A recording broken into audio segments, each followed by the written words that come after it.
Hey everybody, welcome back to the channel. It's a beautiful day here in North Louisiana. You guys hear those blackbirds? They're everywhere. But I got some disturbing news off of our Discord channel. The community has a Discord channel. It's in the description. If you're not familiar with Discord, you might go check it out.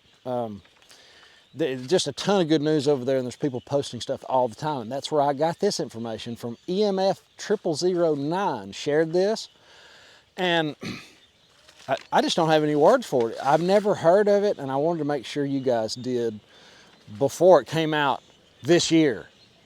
Yeah, it's coming out. I'll roll the video in just a second of the lady that's talking about it and saying how, you know, this technology is could really be bad, but you know, it's also really good. It's for our safety, you know, like always. The World Economic Forum speaker hailed the extraordinary promise of the use of mind-reading devices in the workplace, while admitting that it could be the most oppressive technology ever used large-scale across society. I'm going to pick this up right over here on the dock after you watch the video. Let's go.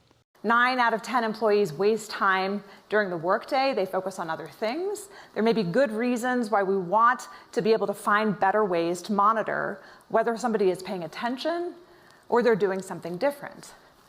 The newest way to monitor attention is through a device like this one. These are ear pods that are launching later this year. These ear pods, much like the video you watched earlier, are ear pods that can pick up brainwave activity and tell whether or not a person is paying attention or their mind is wandering. Okay, well you might think, fine, but even if we can tell whether a person is paying attention or their mind is wandering, you can't tell what they're paying attention to. You would be wrong. It turns out that you can not only tell whether a person is paying attention or their mind is wandering, but you can discriminate between the kinds of things that they're paying attention to. Whether they're doing something like central tasks, like programming, peripheral tasks, like writing documentation, or unrelated tasks, like surfing social media or online browsing.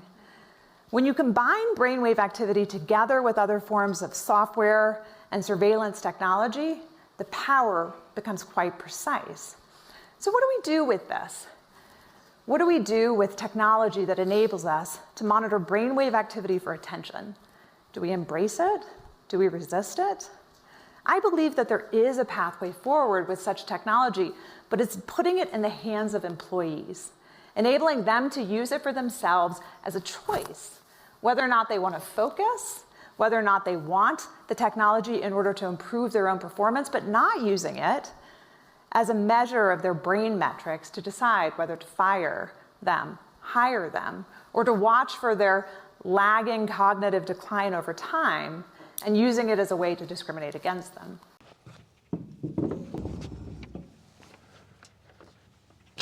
So here's the deal. It's like a Fitbit for your brain. We can pick up and decode faces that you're seeing in your mind. Simple shapes, numbers, your PIN number. She explained, adding that such technology could therefore give access to your bank account during the WEF Transforming Medicine and Redefining Life panel discussion. I'm going to put a little clip of what else was talked about over there. I've been surfing the web trying to find out what they're up to, because it's important that we know, because there's constantly stuff they're putting out that nobody's paying attention to. She described such technology as being integrated into multifunctional devices, so that, for example, the same earbuds used to make conference calls and listen to music will be laced with EEG sensors to pick up brain waves. She predicts in the near-term future, such devices will become the primary way which we interact with all of the rest of our technology, and pointed out that major tech companies like Meta, led by Zuckerberg, are investigating ways to make these devices universally acceptable to the rest of our technology. And they go on and talk about how good it'll be for truck drivers. They give examples of a trucker that took a 20-hour trip. It was over a 1,500-mile ride, and he fell asleep and he killed some people. you know, so it's for our safety. It's always trading freedom for safety. I'm sorry the camera's a little crooked. It's on a jack stand. I didn't bring my tripod out here with me. But I wanted to share that with you. It's important that you know, because it's going to be coming out this year. Now I want to roll that footage of why they're not going to talk about science anymore to the public. Just listen to it for yourself. This came out 3 days ago. Aspect with you here, because COVID-19 pandemic illustrated also the difficulties and the risks of science denial. And 3 years into it, we're still having lots of that. And this is such an important issue here, the highlighted importance of science. And I know you're passionate about that. How do you see the situation now? Has it improved or not? I wish it had improved. I am passionate about science, and it's an interesting question. Perhaps interestingly, two of the countries which were most successful in getting good coverage of vaccination based this not at all on getting their citizens to try and understand the science. One is Bhutan, where they were very successful in preparing a campaign and involved. They were sensitive to the country's needs, to the citizens' needs, involved in informing the religious establishment, and in fact using them in finding the right time and date. And they got fantastic coverage. No science was explained. The other example I know of is Portugal, where the campaign was handed to a retired army general. And the army general just treated the country as his troops, and he rallied the troops. He declared it as a war that the country, in patriotic passion, was going to fight together. And they had up there, I think they were leading in Europe, if not the world. So, no science. Let's remember that.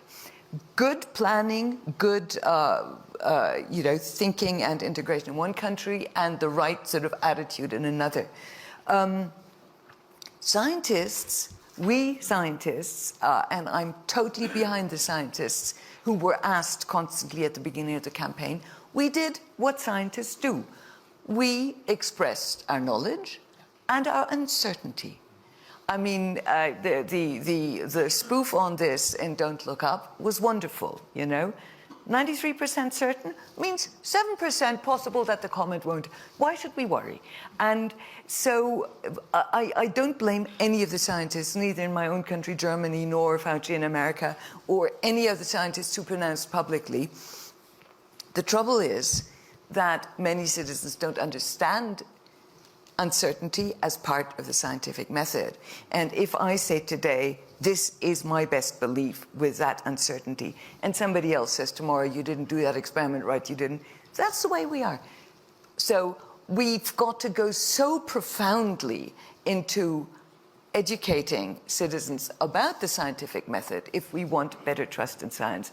And the bad news is, who's it going to be? It's not going to be us, because we're the ones who are mistrusted. I'm now a Brussels scientific official. You represent academia, can never trust them. Industry, even worse. I mean, maybe Seth is the only one who can be halfway trusted up here. We have here, right? Yeah, right. So what I'm saying is, if we want to address those who have this mistrust in science, we're the wrong ones, and we've got to start somewhere completely else. But let's expand this. It's such an important issue when it comes to this trust in science, and I want to address all the speakers here. If that's not up to you, who can do that better? And how can we make this more of an organized way to get better result at the end? Let me start, because I think it's really important. The worst thing we did in the US was when people expressed hesitancy or curiosity, we basically said to them, follow the science. And that's the absolute wrong thing to do. What you have to do, if you're really interested in communicating information that will motivate people to change their behavior, you have to take the approach of meeting them where they are, explaining it, and presenting the information in a way where they will adopt the desirable behavior and feel good about it. And maybe that was the secret sauce to what happened in Portugal and in Bhutan. Health communicators and scientists worked to communicate the risks and what we understand today. And in doing that, help people understand that the scientific process is iterative. And not all of us are math literate, so when we speak in probability, we are going to lose our audience. So all of us have to begin to realize that we have to stop our professional scientific speak or engage others who can translate for us and meet people where they are. If we do that, it'll be the stepping stone of building trust. Governance, regulation and governance and national leadership really did not help us. But I mean, it also was, I mean, if you look at vaccine hesitancy in a normal time frame, people think this is a problem in the developing world.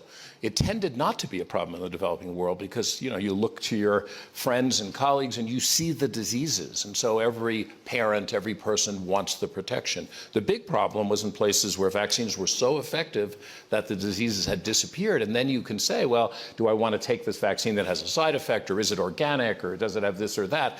And that was where we were. That was so interesting. What you didn't mention was the intentionality, the politicization of the process. There was also, attacks that were done. There were, bots in social media that were putting out misinformation on both sides. And lastly, and this is what's completely different, is today a rumor spreads literally at the speed of light. So what happens is you have in, my own country, Michelle's talking about the US, I'm obviously American, although I live in Switzerland, it was amazing the amount of misinformation that was there. And that information then went straight to the rest of the world. And so all of a sudden you have the way we normally deal with misinformation is we get the local chief, the local religious leader, the local healthcare workers who are trusted, but all of a sudden they're like, but look at what's going on in Germany or in the US or in other places, and here's what I'm getting in my, my social media, and that has been a real problem. So the trust goes even broader. We don't trust the institutions, we have misinformation,